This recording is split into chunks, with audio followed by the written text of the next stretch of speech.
Good morning to all students. इससे previous lecture के अंदर हमने जाना था रेजिस्टेंस के बारे में, रेजिस्टिविटी के बारे में, ओम्स लॉ के बारे में। आज हम कुछ नए टर्म्स लेकर के आए हैं, उन्हें हम समझने की कोशिश करेंगे। सबसे पहला हमारा टर्म है करंट डेंसिटी। करंट डेंसिटी को हम डिफाइन करते हैं as current per unit area. दिए एरिया में कितना करंट है, जिस तरीके से हम पता करते हैं in case of simple density जैसे मास पर यूनिट वॉल्यूम, दिए गए वॉल्यूम में कितना मास है, कितने एरिया के अंदर कितना मास है, उसी तरीके से करंट की कंडीशन में भी हम करंट डेंसिटी को फाइंड करते हैं। नाउ करंट डेंसिटी को जे से नोट करते हैं और जे की value J equal to I upon A के बराबर होती है। ऐसा यूनिट की एम्पेयर मीटर स्क्वायर होती है, डायमेंशन की एल स्क्वायर ए के बराबर होती है। जो इसकी वैल्यू है, अगर हम I equal to N A B D रखें तो जे की वैल्यू हमारे पास निकल के आती है डेस, it is a value of J. जब हम वैल्यू रखते हैं तो जे की वैल्यू हमारे पास ये निकल के आती है। एंड द कंडीशन जे की वैल्यू जब इसके बाद रखते हैं N E square M T gram निकलती है। जब ई की जगह हम बी अपॉन एल रख देते हैं तो जे बराबर N E square B upon M L tau के बराबर वैल्यू ऑब्टेन होती है। ये एक वेक्टर क्वांटिटी है, it is going to be a vector quantity, क्योंकि इसकी डायरेक्शन इसमें मैटर्स करती है। Direction matters in that case. अगर हम डायरेक्शन की फॉर्म लिखना चाहें, अगर हम कहें तो इसे लिख सकते हैं एच, हमारे पास वैल्यू है J इक्वल्स टू आई ए। तो एक क्लोज सरफेस में कितना करंट होगा, उसके लिए I equal to J vector dot D A vector integration S की फॉर्म में हम वैल्यू फाइंड आउट कर सकते हैं। तो यहाँ पर करंट डेंसिटी, यहाँ पर एरिया, तो हमें करंट की वैल्यू ऑब्टेन हो जाएगी। तो इस तरीके से करंट डेंसिटी की मदद से करंट की वैल्यू फाइंड आउट की जा सकती है। इसके बाद हम दूसरी बात कर रहे थे कंडक्टेंस की। हम ये जो कंडक्टेंस होता है वो प्रॉपर्टी होती है किसी भी सब्सटेंस की जो कि अपने अंदर से चार्ज को फ्लो करना अलाउ करती है। Property of the substance that allow the flow of charge through the substance. वो प्रॉपर्टी जिसके कारण एक चार्ज में से, एक कंडक्टर में से, सब्सटेंस में से चार्ज फ्लो होता है, उसे हम कंडक्टेंस कहते हैं। तो it is the property of the conductor और substance that allow the flow of charge through it.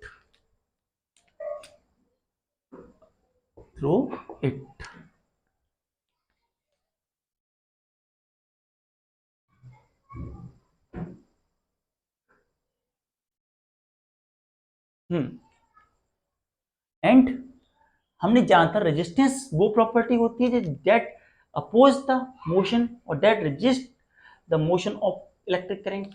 तो ऐसी कंडीशन में हम ये कह सकते हैं जो कंडक्टेंस होता है वो रेसिप्रोकल होता है। Conductance is the reciprocal of resistance. The resistance is reciprocal of conductance. जब हम कंडक्टेंस की बात कर रहे हैं तो हम ये कह सकते हैं कंडक्टेंस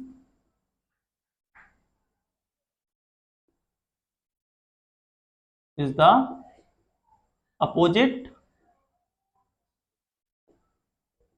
of resistance। कंडक्टेंस जो होता है रेजिस्टेंस का अपोजिट होता है। लाइक दैट, और हमारे पास ये C है तो हमारे पास रेजिस्टेंस होगा 1/r के बराबर। C अगर हमारे पास ये है तो 1/r के बराबर हमारे पास वैल्यू निकल करके आएंगी। तो इस तरीके से हमारी सारी वैल्यूज बड़ी आसानी से निकलती चली जाएंगी। तो सबसे पहले हम देखेंगे वैल्यू ऑफ सी की क्या वैल्यू निकलेंगी। नाउ हमारे पास ओम्स लॉ था, we have Ohm's law from Ohm's law. Ohm's law से हमारे पास क्या था, V equals to I R, V equals to I R. तो हमने देखा, इसे ऐसे लिखते हैं R इक्वल्स टू 1/c भी लिख सकते हैं इसे हम। सो हम यहाँ 1/c कर देते हैं तो V इक्वल्स टू 1/c आई, तो यहाँ पे वी सी इक्वल्स टू आई के बराबर मिला। तो हम क्या देख रहे हैं, ऐसी कंडीशन कंडक्टेंस जो है हमारा आई अपॉन बी हो गया। Conductance become equals to I upon B के बराबर कंडक्टेंस की वैल्यू मिली। तो मतलब क्या है, कंडक्टेंस जो है वो करंट पर डिपेंड करता है। अगर करंट ज्यादा होगा, the current is more, conductance is more, and current is less, conductance is less. In a similar manner, potential difference अगर कम होगा, the potential difference is less in the condition, तो conductance कम area में ज्यादा current flow कर रहा है, जैसे conductance बढ़ जाएगी। वहीं कंडक्ट इस फॉर्म अकॉर्डिंग, और पोटेंशियल डिफरेंस जो है हमारा बहुत ज्यादा हो जाए, तो थोड़े से करंट के लिए बहुत ज्यादा हो जाए, तो ऐसी कंडीशन में कंडक्टेंस की वैल्यू घट जाएगी। यहाँ पे हम ये नहीं कह रहे कि करंट के बेसिस पे हम कह रहे हैं, on the basis of current का अमाउंट कितना, उस बेसिस पोटेंशियल के बेसिस पे हम बात कर रहे हैं। इस बात का हमें ध्यान रखना होगा। नाउ ये होने के बाद हमारे पास जो वैल्यूज निकली थी, अब उनको हम थोड़ा सा रिपीट करेंगे और देखेंगे। तो V equals to I R हमारे पास निकला था। तो इस फॉर्मूले की मदद से अब हम इसे पिकआउट करने की कोशिश करेंगे। तो हमारे पास करंट की वैल्यू जो थी वो थी I equals to N E A B D के बराबर थी। N E A B D था करंट, और E की वैल्यू हमारे पास थी, बी डी की वैल्यू जो थी ई ई एम, टाउ के बराबर हमारे पास वैल्यू थी। तो I equals to I equals to N E E M tau के बराबर हमारे पास वैल्यू निकल के आई। तो हमारे पास करंट की वैल्यू है I equals to N E square A M tau, और E की वैल्यू हमें ये भी पता है V अपॉन एल के बराबर होती है। यहाँ T इधर नहीं आएगा, T इधर आएगा T। तो यहाँ V अपॉन एल हमारे क्या होता है, L इंटू V हो गया। नाउ अब हम यहाँ पे क्या करेंगे, I अपॉन B करेंगे। तो I को हम इधर ले आते हैं, B को हम इधर ले आते हैं, तो I अपॉन B किया हमने। तो I अपॉन B जो हमने किया, तो N E square A tau M upon L के बराबर वैल्यू हमें मिली, और ये वैल्यू हमारे किसके बराबर है, C के बराबर है। तो हमारे पास C की वैल्यू क्या आई, value of C equals to N E square A tau M upon L. ये वैल्यू हमें कंडक्टेंस की मिलती है, और हम जानते हैं रेजिस्टेंस की वैल्यू इसकी जस्ट अपोजिट होगी। तो C की वैल्यू 1 अपॉन R के बराबर है, तो रेजिस्टेंस की वैल्यू हमें पता थी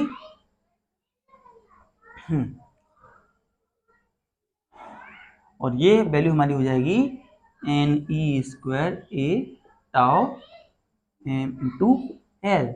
ये फॉर्मेशन हमारा निकल करके आएगा। It is a formation for the given condition we are going to be have, note it down. Now next thing is this, हम यहां देख रहे हैं कि हमारी जो कंडक्टेंस है वो डायरेक्टली प्रोपोर्शनल है एरिया के। हाँ, हम कह सकते हैं conductance of a body is directly proportional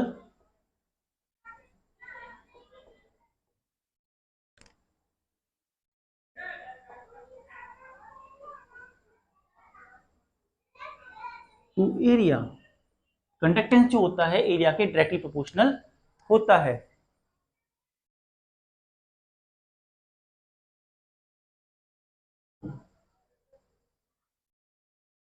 conductance is directly proportional to area.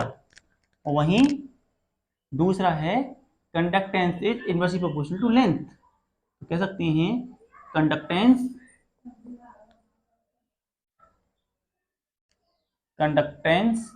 Is inversely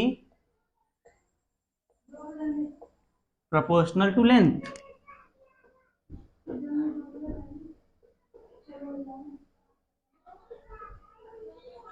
जो कंडक्टेंस होती है वो लेंथ के इनवर्सली प्रोपोर्शनल होती है। मतलब लेंथ बढ़ेगी तो कंडक्टेंस मतलब फ्लो ऑफ चार्ज कम होगा, और वहीं अगर एरिया बढ़ेगा तो रेजिस्टेंस जो है मतलब कंडक्टेंस बढ़ेगी। तो दोनों को कंबाइन करके कंबाइनिंग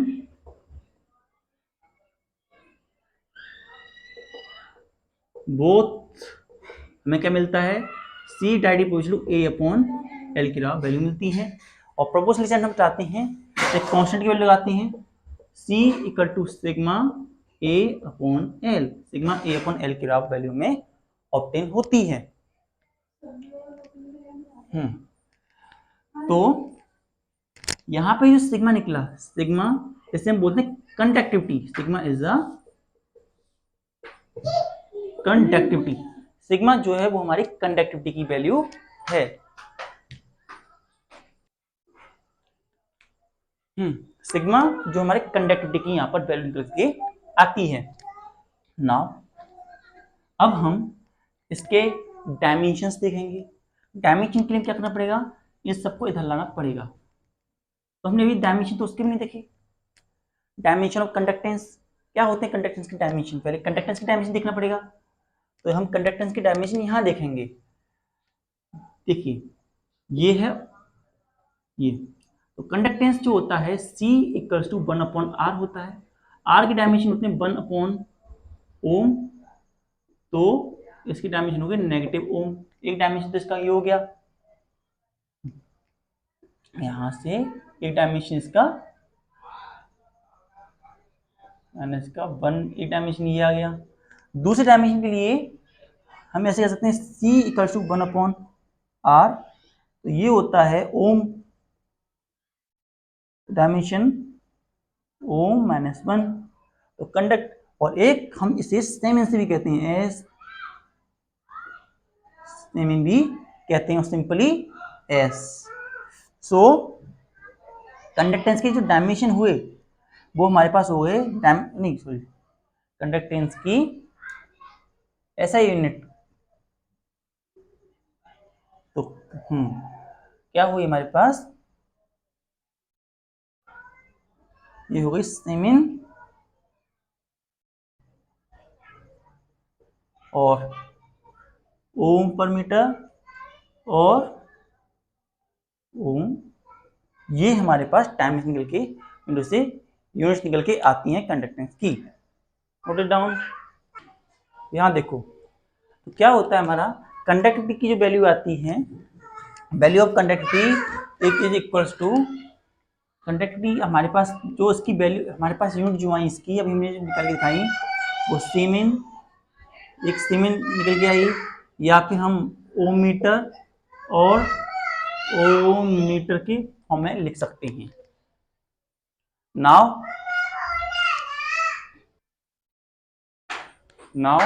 अब हम रेजिस्टिविटी की कंडक्टिविटी की वैल्यू देखेंगे हम। So we have this formula, ये हमारा फॉर्मूला है। तो यहाँ से हम देखते हैं सिग्मा की वैल्यू हमारे पास मिलती है CL/A के बराबर वैल्यू मिलती है। तो इसकी यूनिट क्या बनेगी, यूनिट, तो व्हाट इज इट्स यूनिट, इसकी यूनिट क्या होगी, इसके लिए हम देखेंगे यहाँ पर। इसकी वैल्यू थी हमारे पास सेमेन, लेंथ की वैल्यू है मीटर, और इसकी है मीटर स्क्वायर। तो सेमेन मीटर और सेमेन -1 इस फॉर्म में हम इसे लिख सकते हैं। एक फॉर्म इसकी यूनिट हमारे पास ये है। दूसरा है हमारे पास, हम लिख सकते हैं यूनिट को लिख सकते हैं, यहाँ पे देते हैं पर मीटर और ओम पर मीटर, इस फॉर्म में हम यूनिट्स को लिख सकते हैं। There are some way to write the units. Now resist जो हमारे पास C है उसका वैल्यू क्या है, C की वैल्यू अभी हमें मिली थी इसके बराबर। तो हमारे पास सिग्मा की वैल्यू क्या निकलेगी, वैल्यू ऑफ सिग्मा जो निकलेगी वो निकलेगी हमारे पास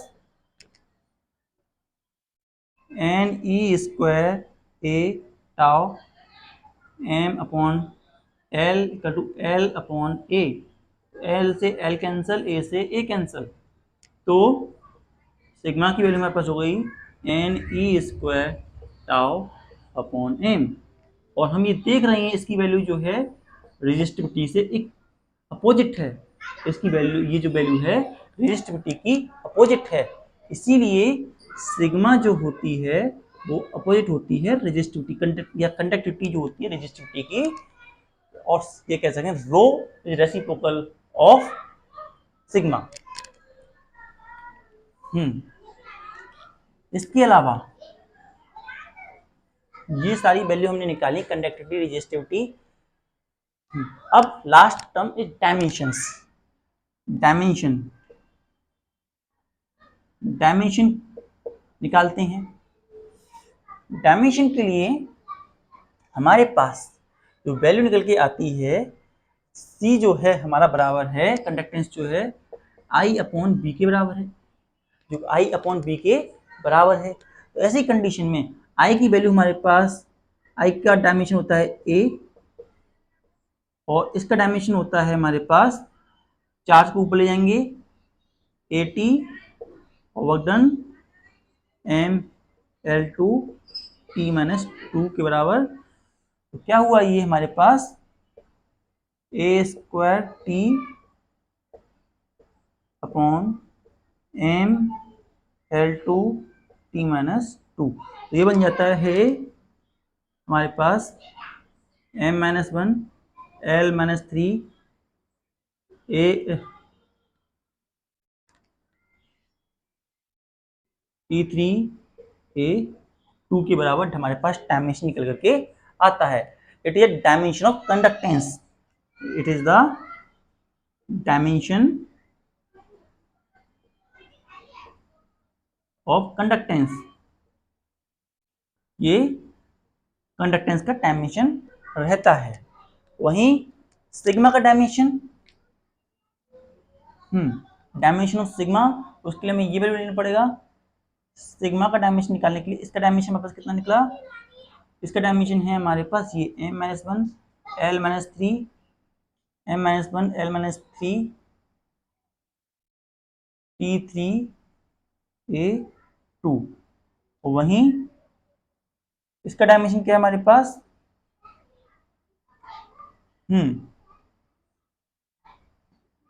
इसका जो डायमेंशन है वो है L अपॉन L2। तो यहां से एक L हट जाएगा और एक L ऊपर जाएगा, तो सिग्मा का डायमेंशन हमारे पास आ जाएगा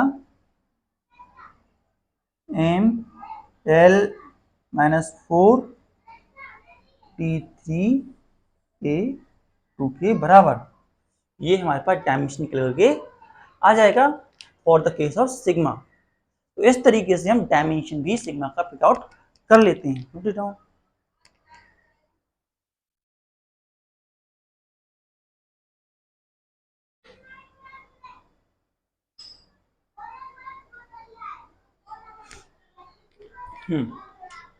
तो आज हमने क्या क्या सीखा उसे एक बार रिवाइज कर लेते हैं। आज हमने जाना करंट डेंसिटी के बारे में। करंट डेंसिटी क्या होती है आज हमने ये सीखा। तो करंट डेंसिटी को हमने डिफाइन किया था as a current per unit area. Current per unit area is defined as the current density. ये जो होती है नोट की जाती है बाई जे से, इसे हम जे से नोट करते हैं, और जे जो होता है आई अपॉन ए के बराबर होता है। ऐसा यूनिट जो इसकी होती है एम्पियर मीटर स्क्वायर होती है। डायमेंशन के एल स्क्वायर ए के बराबर होते हैं। जे की जो वैल्यू होती है वो, अगर हम यहाँ पे I equal to N E B D रखते हैं तो J equal to N E B D के बराबर वैल्यू मिलती है। वहीं अगर जे की वैल्यू में हम एन ई बी डी के हम ये वैल्यू रखते हैं, ड्रिफ्ट वेलोसिटी रखते हैं, तो हमारे पास वैल्यू बनती है N E square E M T. जब हम ई की जगह B upon L value put करते हैं तो J equal to B upon L के बराबर वैल्यू मिलती है। तो एक वैल्यू हमारे पास सेम मिल गई। तो हमारे पास जो ड्रिफ्ट वेलोसिटी करंट डेंसिटी है उसके 4 फॉर्मेशन मिले, 1 2 3 4 और एक और है ये 5। इस तरीके से 5 तरीके से हम करंट डेंसिटी को रिप्रेजेंट कर सकते हैं। पहला J equal to I upon A, J J equal to N E A B D, J equal to N E square E M tau और J equal to N E square B M L T. And third जो current होता है उसकी value in term of current density J vector dot A vector के बराबर होती है, note down. और साथ ही साथ हाँ, ये जो होता है ये एक वेक्टर क्वांटिटी होती है क्योंकि करंट डेंसिटी की डायरेक्शन मैटर करती है। Now next is the conductance. Conductance हमने बताया था वो प्रॉपर्टी की सब्सटेंस या कंडक्टर की जो कि अपने अंदर से चार्ज को फ्लो करने में हेल्प करती है, उसे हम कंडक्टेंस कहते हैं। It is a property of the substance that allow to flow the current through them. तो कंडक्टर की कंडक्टेंस ज्यादा होती है, रेजिस्टेंस कम होती है। वहीं इंसुलेटर की जो कंडक्टेंस होती है वो कम होती है एंड रेजिस्टेंस ज्यादा होती है। सेमी कंडक्टर जो होते हैं उनकी कंडक्टेंस मिडिल में होती है। So conductance is a property of the conductor or substance that allows the flow of charge through it। अपने अंदर से चार्ज को फ्लो कराने में कैपेबिलिटी दिखाती हैं। कंडक्टेंस जो होता है रेजिस्टेंस के अपोजिट होती है। Conductance is just opposite of resistance. जो ऐसा यूनिट होती है वो ओम मीटर या सीमेन के बराबर होती है। ओम्स लॉ से हमें पता था V equal to I R और रेजिस्टेंस आर की वैल्यू 1/c के बराबर है। 1/c हमने रखा तो c की वैल्यू I/v के बराबर मिला। और जब हमने सॉल्व किया, सॉल्व करके हम लेकर के आए तो हमें आर सी की वैल्यू आर की रेसिप्रोकल है तो N E square A T M L के बराबर वैल्यू ऑब्टेन हुई। तो सॉल्व करने से हमें ये वैल्यू मिली। नाउ हमने क्या फॉर्मूला मिला, E C equal to N E square A T upon M L के बराबर, जो कि हमें क्लियरली दिख रहा है ये फॉर्मूला रेसिप्रोकल है रेजिस्टेंस का। जो हमारा कंडक्टेंस है वो डायरेक्टली प्रोपोर्शनल होता है एरिया के। एरिया के बढ़ने से जो कंडक्टेंस होती है वो इंक्रीज होती है। With increase in area conductance is going to be increase. वहीं कंडक्टेंस जो होती है इनवर्सली प्रोपोर्शनल होती है लेंथ के। लेंथ के बढ़ने से कंडक्टेंस में कमी आती है। जब हम दोनों कंबाइन कर देते हैं C equal to A upon L कर देते हैं तो सी की वैल्यू मिलती है सिग्मा ए अपॉन एल के बराबर वैल्यू हमें ऑब्टेन होती है। सिग्मा हमारी कंडक्टिविटी है और हमने देख रखा है अब ऐसा यूनिट ऑफ सिग्मा क्या होगी, तो कंडक्टेंस की हमें यूनिट जो मिली सिग्मा ओम पर metre, Om Om ohm inverse, और ये हमें वैल्यू मिलती हैं। तो हमारे पास सिग्मा की वैल्यू सी अपॉन एल है तो इसकी यूनिट जो है siemen metre square metre upon M, ये वैल्यू बनेगी। और सीमेन तो हमारी कंडक्टिव वैल्यू सीमेन पर मीटर या सीमेन मीटर इनवर्स के बराबर बनेगी या ओम इनवर्स मीटर इनवर्स के बराबर वैल्यू बनेगी। नाउ सिग्मा की वैल्यू जो होती है वो हमें मिलती है sigma equal to N E square M, जो कि रेजिस्टिविटी के अपोजिट होती है। तो कंडक्टेंस अगर अपोजिट है तो रेजिस्टिविटी भी अपोजिट, मतलब कंडक्टेंस रेजिस्टेंस के अपोजिट है और कंडक्टिविटी रेजिस्टिविटी के अपोजिट है। और डायमेंशन जो होती हैं इसके डायमेंशंस ऑफ रेजिस्टिविटी हमें मिलते हैं एम एल की पावर -4 एम ए स्क्वायर के बराबर हमें डायमेंशन ऑब्टेन होती हैं for the case of conductivity. Note it down.